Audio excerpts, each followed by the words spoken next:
La foto se va a Costa Rica. Ahí nomás. Ahí nomás. ¿Ya está? Ya. Muy buenos días. Bienvenidos todos a la Feria Internacional del Libro de Asunción que organiza la Cámara del Libro de Asunción Club. A esta presentación con Evelyn Ugalde, que es una escritora que viene de Costa Rica, nada más y nada menos, para compartir con nosotros aquí la Feria del Libro y enseñarnos cómo hacer para leer más y en especial para leer este libro que hoy nos trae a presentar, publicado acá en Paraguay por Servilibro, por lo que también agradezco a Evelyn la confianza depositada en nuestro sello editorial, ya que no es el primer libro, creo que es tercero o cuarto de ella que estamos publicando.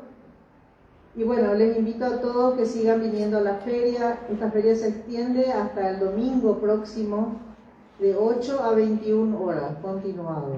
Aquí adentro no se siente frío, ni lluvia, ni nada. Es cálido el ambiente, rodeado de miles de libros y además de una muestra de yaguareté que está acá a la salida, ahí a la entrada, para que ustedes se saquen fotos también después con los yaguaretés, ¿sí? Bienvenida Evelyn, gracias por seguir apoyando la lectura en Paraguay. Bienvenida, gracias también al profesor Feliciano Acosta, a Alejandro, que es el manager de Evelyn. Representante. Y ya, gracias también a todos los que nos están viendo por Facebook. Y entonces, ahora le escucharán a Evelyn. Gracias, Vidalia. Primero yo, después ella. Y eso que no está de Era primero las damas. Bueno, no, porque si no, ella es la que después va a dar la cereza a la torta. Bueno, yo me escribí acá algo porque si no hablo y no paro de hablar.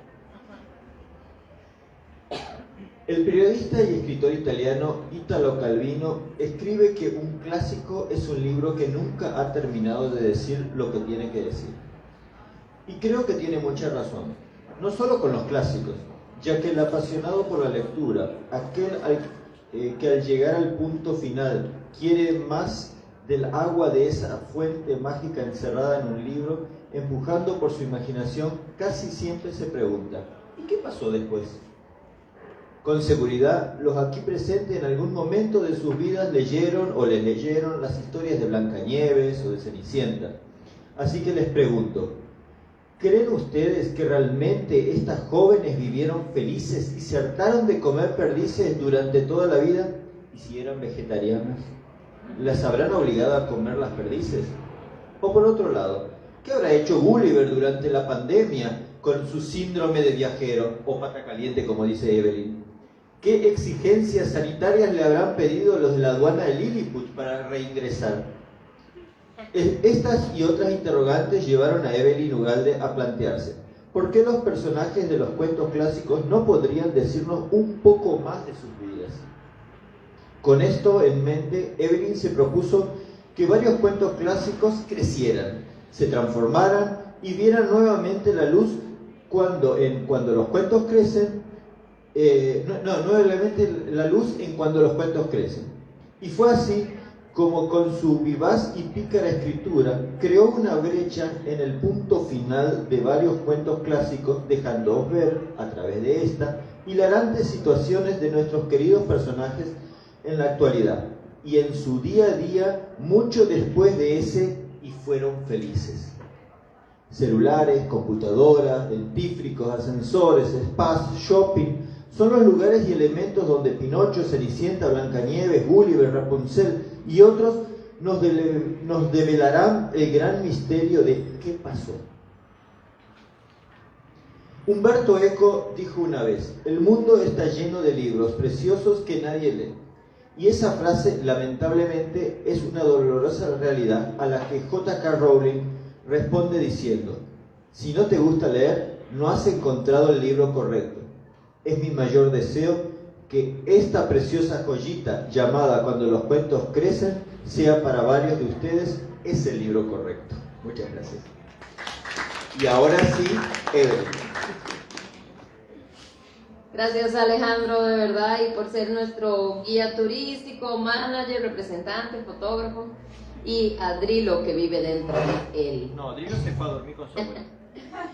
Hola chicos, hola chicas, maestras, de verdad, muchísimas gracias por acompañarme aquí en esta mañana fría que me encanta de Asunción.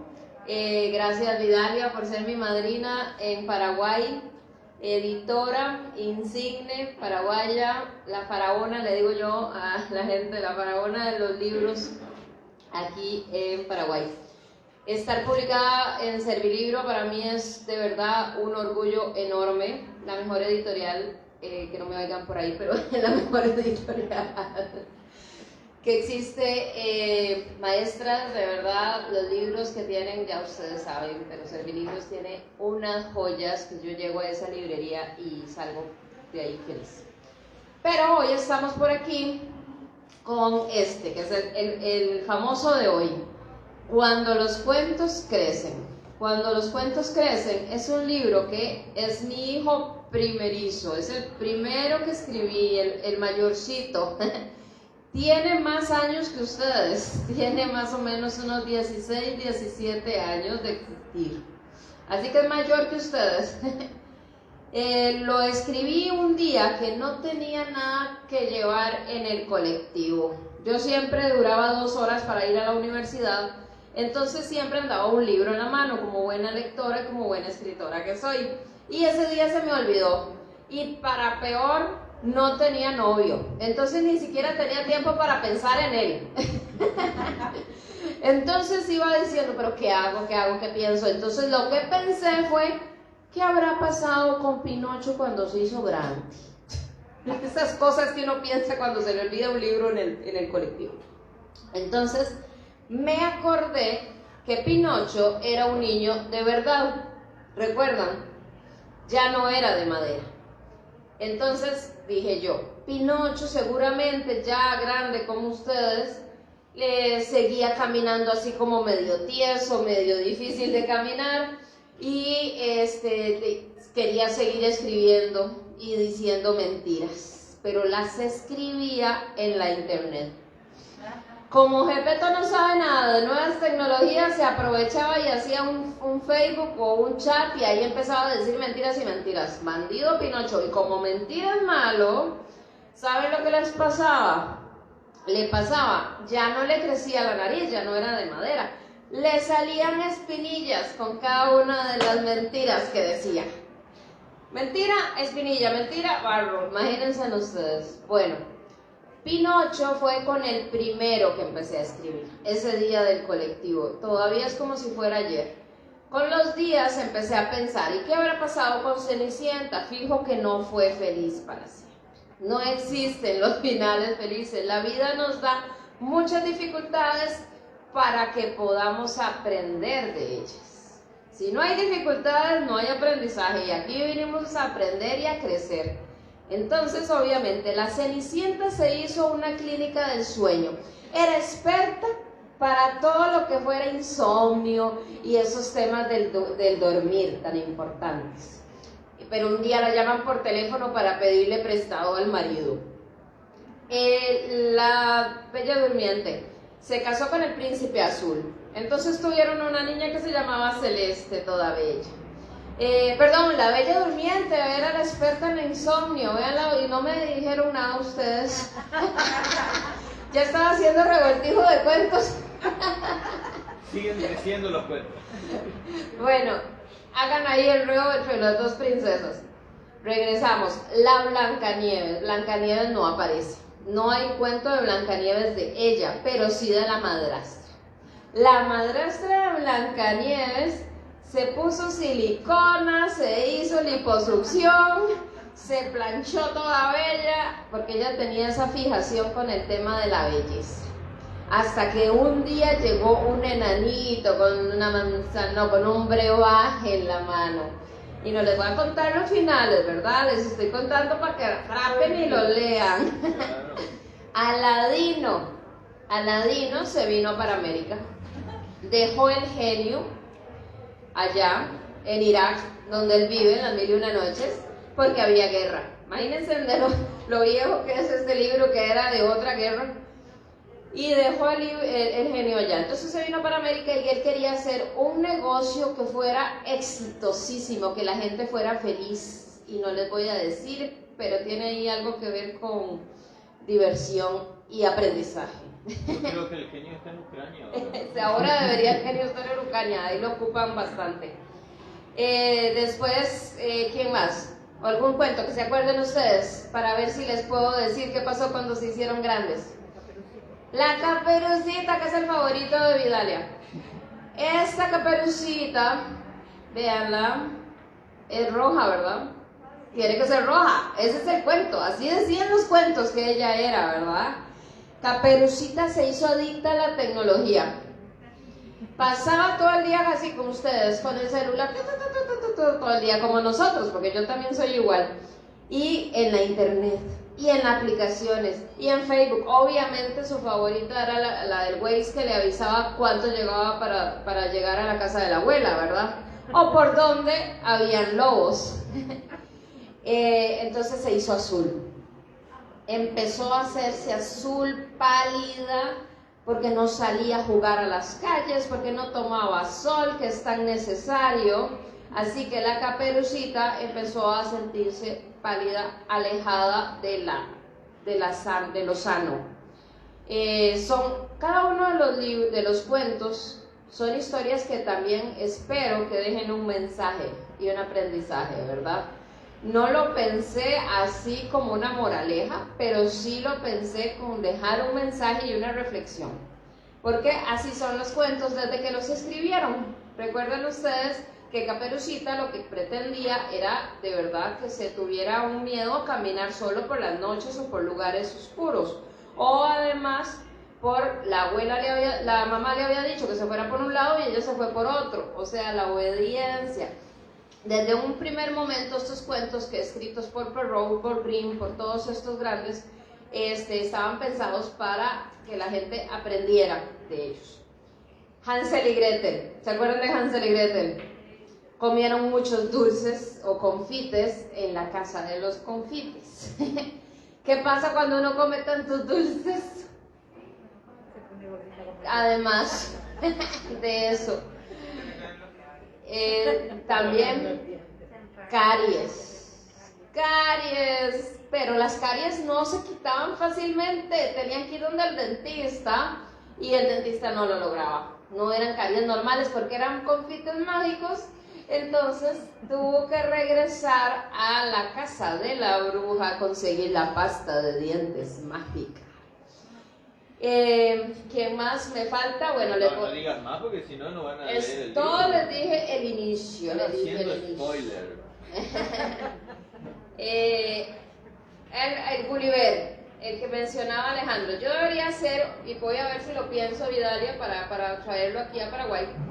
¿Qué pasó con los cuentos cuando estuvieron en pandemia? Porque definitivamente ya esto sí es otro rayo. Ahí escribí un libro de pandemia.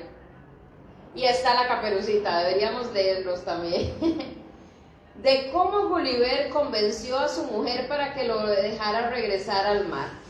Gulliver, ¿se acuerdan? El de los enanos y el de los gigantes.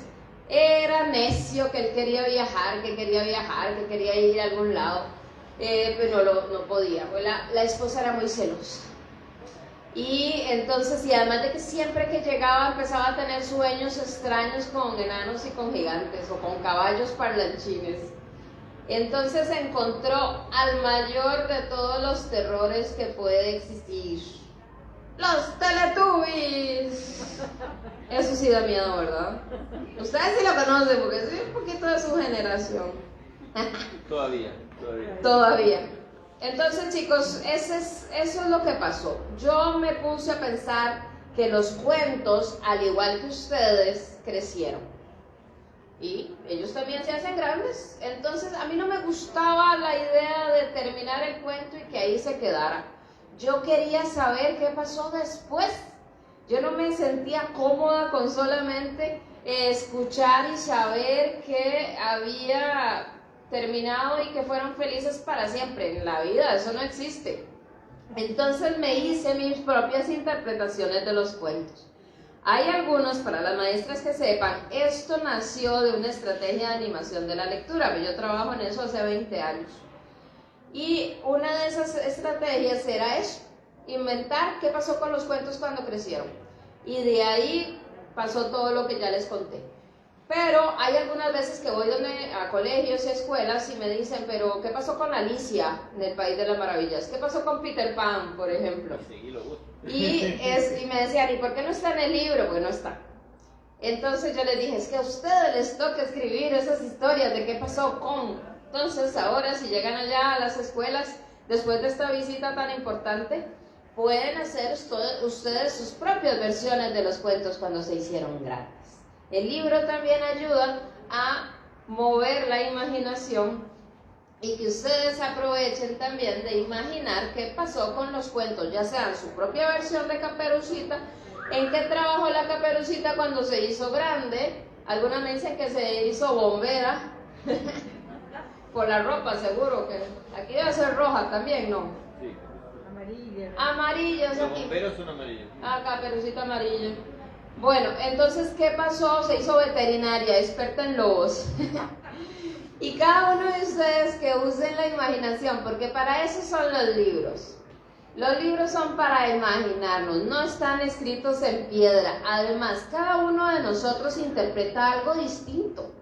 A nosotros nos gustó más, algunos chicos me dicen que les encantó más el de la Bella Durmiente, otros me dicen que les gustó más el de la Caperuza, porque cada uno de ellos nos sentimos identificados con alguno de los cuentos. Muchos de nosotros somos Alicia, somos Gretel, somos el lobo feroz. Entonces, esto es por lo que son arquetipos, así es la palabra, son arquetipos los cuentos. Nosotros nos identificamos con ellos porque de vez en cuando ayudamos demasiado a los demás. Esa es la Gretel, la salvadora. O la Caperucita siempre está evadiendo la realidad. Por eso anda metida en la internet y por eso no le hace caso a la mamá y se va por otro lado. Hay muchas interpretaciones de los cuentos y yo quiero que ustedes jueguen con esto en el mundo de los cuentos crecientes. ¿Preguntas? ¿O quieren que les cuente un cuento? ¿O les cuento el cuento mientras piensan en las preguntas? ¿Les parece? Pero no del libro. Sí. No. Hay un cuento que les va a encantar y con eso ustedes se van a dar cuenta y van a querer comprar el libro. El libro vale 30, por cierto. Está baratísimo. Yo quiero hacer una pregunta. Eso, pregunta. ¿Cuál fue tu parte favorita de tu libro? El primero. El primero, si es cuál fue mi cuento favorito, fue El primero. Pinocho, el primero. ¿Por qué? Porque yo dije, qué interesante que pude jugar con un cuento que ya estaba escrito y que yo pude hacer otro. Fue la primera vez que me imaginé eso. Entonces, y eso es interesante, yo cada día iba leyendo el cuento original porque hay algunos que no me acordaba. Juan sin miedo, por ejemplo, yo me acordaba más o menos que mi mamá me leía la historia, pero no me acordaba cómo era verdadero. Entonces me leía en la mañana el cuento verdadero, en la tarde que estaba en clases yo me ponía a pensar en los cuentos. O sea, no puse mucha atención. ¿Y yo qué habrá pasado con Juan sin miedo? ¿Qué habrá pasado con la madrastra de Blancanieves? Y llegaba en la noche a escribir la historia. Y yo, lo mejor de escribir fue que me reía como loca cuando estaba escribiendo. Digo, yo, ¿en qué momento se me ocurrió esto? El escritor le pasa, y Alejandro lo sabe, algo muy curioso. Nosotros no planeamos las historias, para que sepan. Hay un rayo cósmico que le da a uno en la cabeza a Idalia y escribe la historia. O sea, yo no me sabía el final. Yo empezaba a escribir, tenía una premisa, eso se llama darle respuesta a una pregunta. Yo decía, ¿qué habrá pasado con la Cenicienta, con Blancanieves, con, ¿verdad?, cada uno de estos personajes? Y en el transcurso del día iba pensando, y en la noche, a la hora de sentarme, ahí es donde sucede la magia. Y ahí se me ocurrió al final, y yo me moría de la risa. Cuando yo me moría de la risa, yo decía, si yo me río, el lector también se va a reír, porque el libro es de reír, es como divertido. Eso es lo principal del libro, atraer a la gente por medio del humor a la literatura para que crean sus propias historias y por ahí, ojalá, dejar un aprendizaje. ¿Alguien más? ¿Desde qué edad empezaste a escribir? Como 9 años o 8 años, por ahí, cuando ya escribía más fluido, empecé a escribir y participé en un concurso y quedé en segundo lugar. Y cuando yo no gané y no quedé en primer lugar, yo dije, entonces voy a hacerme escritora y voy a quedar en primer lugar en las mentes de mis lectores. Y ahí fue donde decidí ser escritora. En realidad, ahora que entré a migración aquí a Paraguay, me preguntaron que a qué me dedico y yo dije escritora. Antes no lo decía porque uno no ganaba ni un 5 con la escritura. Ahora ganamos medio 5. Lo bueno es que en Paraguay soy millonaria. Claro. Por una semana. Después cambio ya. ¿Sí? Eso me hace acordar a un chico que dijo, mi papá no trabaja, solo escribe. Sí. Exactamente. Pero es el trabajo más que le da a uno más satisfacciones. Porque creamos personajes que sentimos que son reales, como Drilo. Y que ustedes crean en sus cabezas una historia con imágenes, es como que cada uno de ustedes tiene un cine en sus cerebros. Informatizado. Sí, hay veces que los niños me dicen, pero ¿por qué no tiene dibujos? Y yo, porque usted lo va a hacer en su cabeza.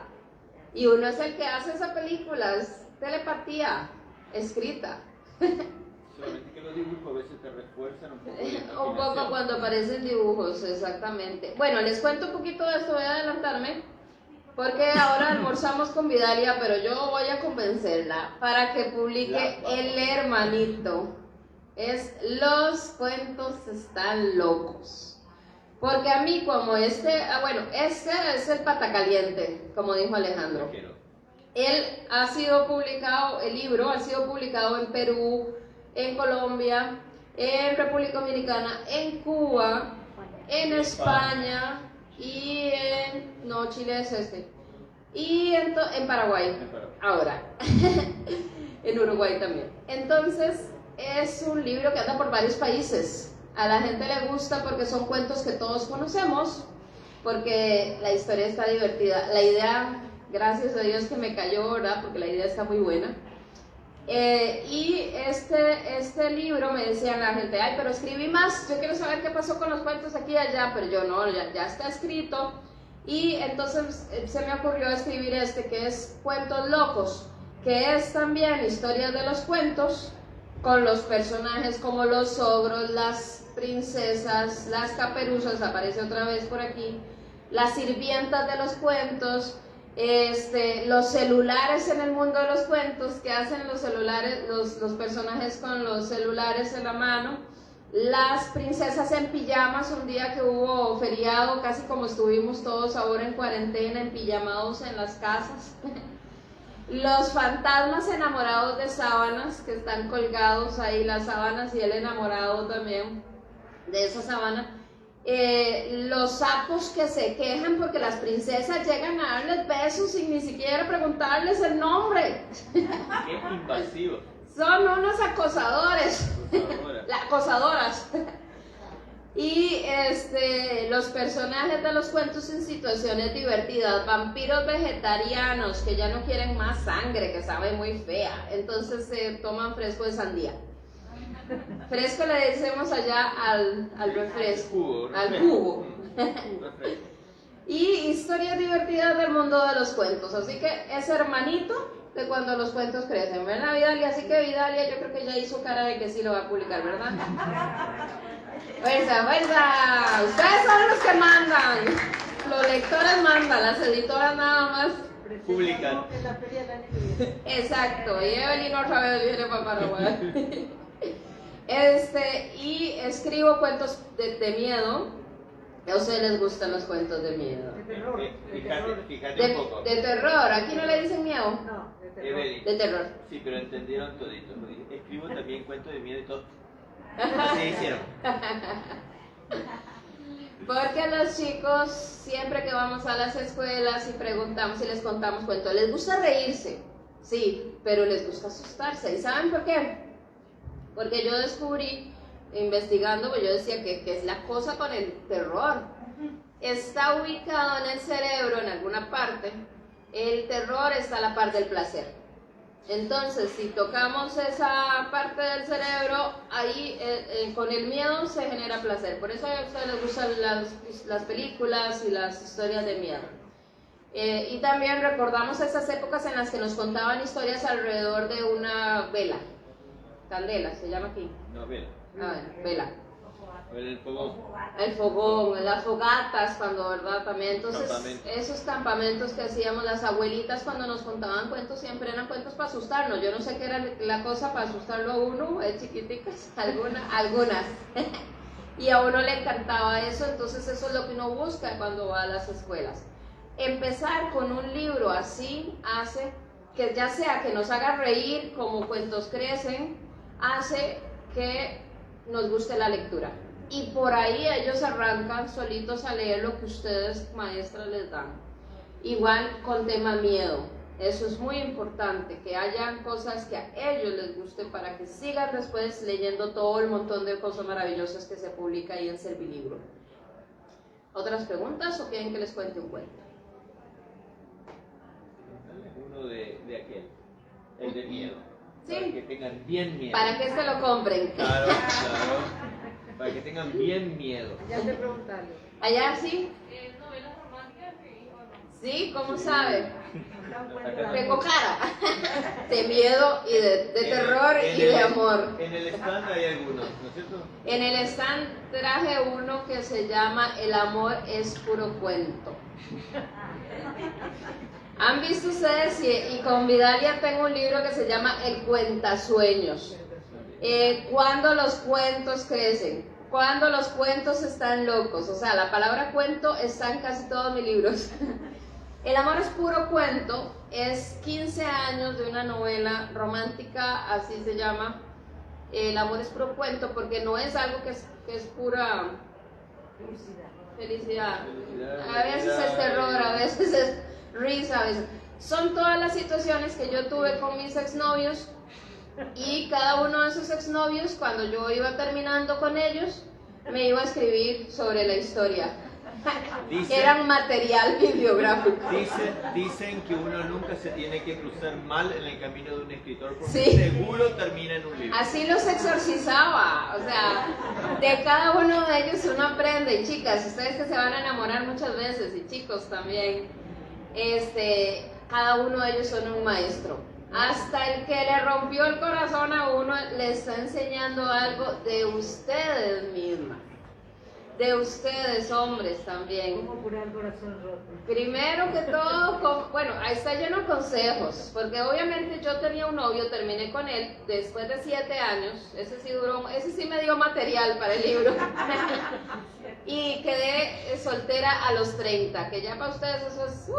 Qué bien. Y yo sí, imagínense, 30 años y soltera, entonces otra vez con las citas, otra vez, y en esa época no existía nada de tecnología, ¿verdad? Era como antes. No podías verlo en el celular. Ay, sí, ahora después pasé por Tinder, obviamente, había que pasar por ahí. Y, historia que me pasaba, historia que la escribía en el libro.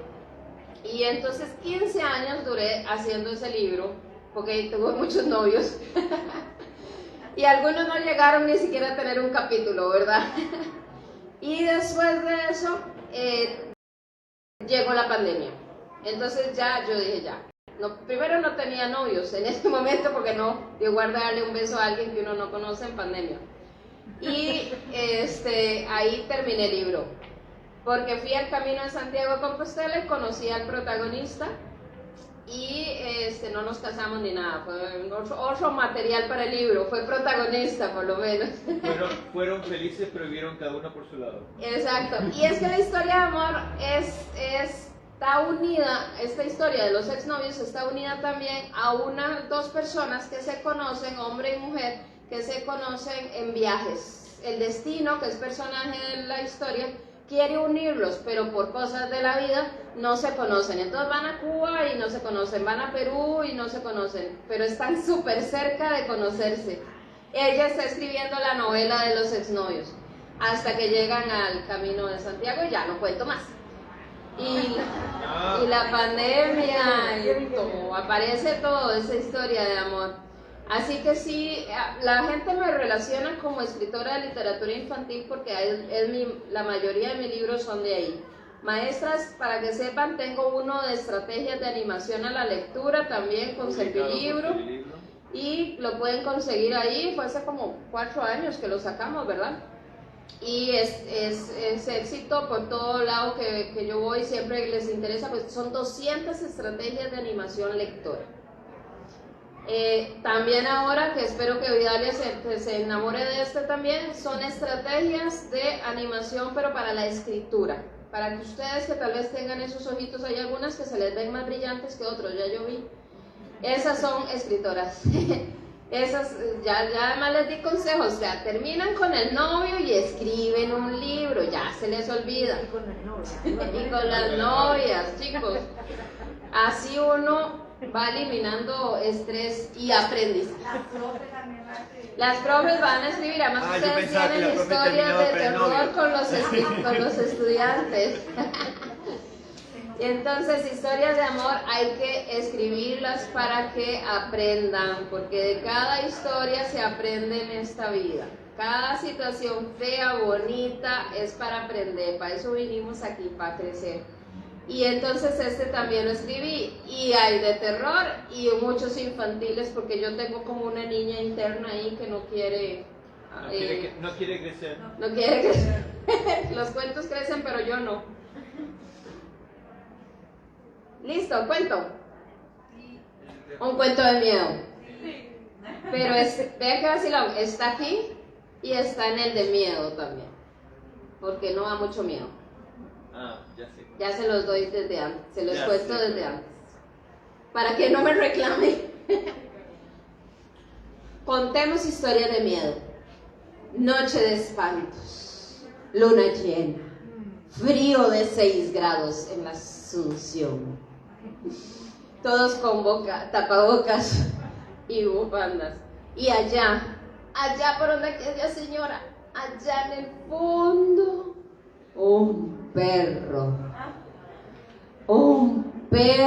negro, no es don Feliciano, no.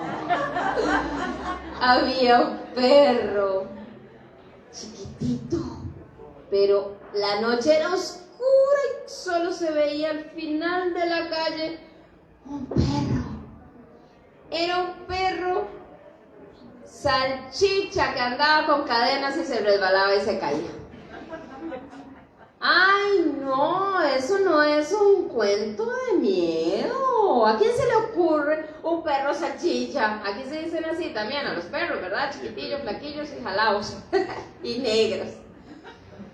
No, eso no da miedo. Ese era uno de los niños que estaban contando cuentos debajo de una gran sábana blanca con linternas que se encendían para ver quién contaba el mejor cuento de miedo. Obviamente que ese no, ¿verdad? Entonces levanta la mano otro y dice, yo quiero un cuento de miedo, yo lo tengo, yo sé que se voy a ganar. ¿Por qué? Porque me lo contó mi abuelito. Mi abuelito lo vivió. Era de la edad de don Feliciano. Y a él le pasó. Terrorífico. Y le pasó a doña Vidalia. También. A mí también. Alejandro tiene canas, por lo tanto también le pasó. A las maestras algunas más que a otras. Y si no a las mamás de ellas, a las abuelitas de ustedes, les cuento. Pero da miedo, ¿verdad? Pues no digan que la tica la llegó a asustar. Los costarricenses nos dicen ticos. a ellos, cuando eran pequeñitos, les pasó que no tenían televisión. La televisión era blanco y negro, los celulares no existían, las aplicaciones menos, los videojuegos, las tablets, nada de eso existía. Los teléfonos eran unos aparatos negros raros con una cosa ahí que uno levantaba y tenían unos discos y uno tenía que hacer para acá, para allá, y no tenían soniditos como ustedes están acostumbrados. Uno tocaba y no sonaba nada. Hacía brrr, y además si uno se equivocaba en un numerito ya que irse para atrás otra vez y va de nuevo. Tocabas un botón que era doble. Don Feliciano no se vaya. Entonces Ya tiene miedo, pues está escapando. le dio miedo, ¿verdad? Porque se acordó de esas épocas. No, eso no da miedo. Eso da lástima, pero miedo no. Ese cuento no me gustó. Entonces dice el último: yo tengo algo aquí en el bolsillo, y eso sí da miedo. El del perro salchicha y el de la televisión y celulares, ese no da miedo. Les voy a contar que aquí en mi bolsillo tengo, ¿quieren que les enseñe? ¿El perro salchicha? No. ¿Una culebra dragón? No. ¿Un sapo? No. ¿Una cucaracha asquerosa? No. ¿Qué tiene ahí? ¿Un murciélago miope? No. Con astigmatismo entonces. No. ¿Qué hace el bicho ese? ¿Se arrastra? No. ¿Escupe fuego? No. ¿Se tira peos? ¿Aquí cómo se dice? Sí, así. No, cochina. Entonces, ¿qué hace? Solo llega a tu casa y a la tuya, les diré. Y a la tuya, maestra y maestra. Y a la de don Feliciano. Bueno, no tanto ya. Y toca el timbre. Y abre la puerta. Era una puerta muy grande. Y entra. Y te ve a los ojos. Y a los ojos. Y te agarra los cachetes como si fuera manubrio de bicicleta. No. Sí. Y te da un beso que uno queda como con un chicle masticado por miles de años. Y todo babiado. No. Sí. Aquí en el bolsillo ando la foto de la tía Berta, la tía pellizca cachetes aplastante de la raza necia, majadera y funesta. Las sábanas salieron volando, las linternas salieron corriendo y todos salieron escabullidos y asustados porque tenían a una maestra, a una tía o a una editora que se parecía a la tía Berta. Y no durmieron por 2 semanas.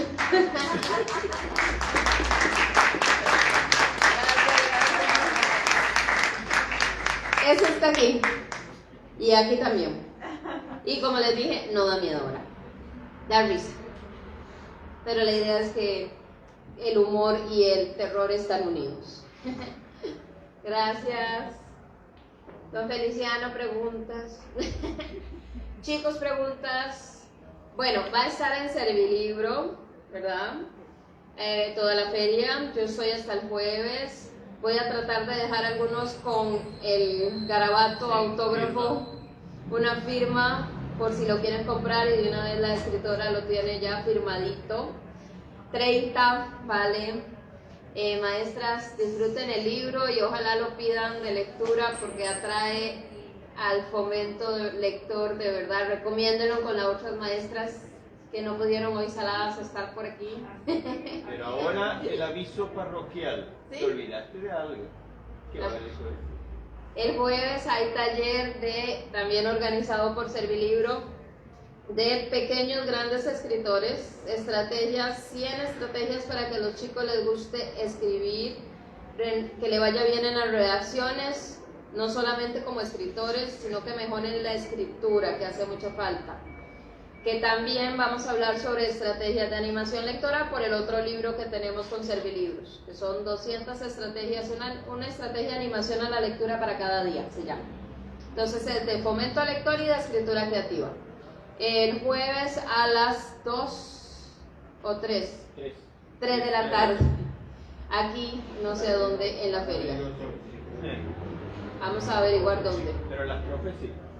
Sí, es para los profes, No, para los chicos también. pero si pueden venir los chicos, maravilloso. Y el libro lo va a tener Servilibro si fuera el caso de que no esté en el taller. El taller vale 55.000, pero está incluido el libro. Entonces se llevan de una vez el O sea, es libro. como que compran el libro, pero aparte se llevan de regalo el taller. Exacto, exacto. Porfis, la profe ya está pidiendo permiso para participar. Eso, pidan permiso. Y aquí las espero. Y también en el stand de Servilibro me dieron permiso de tener este libro a la venta y este otro también, por si acaso lo quieren comprar a 30, 40 por ahí, vale. Listo. Muchísimas gracias a todos.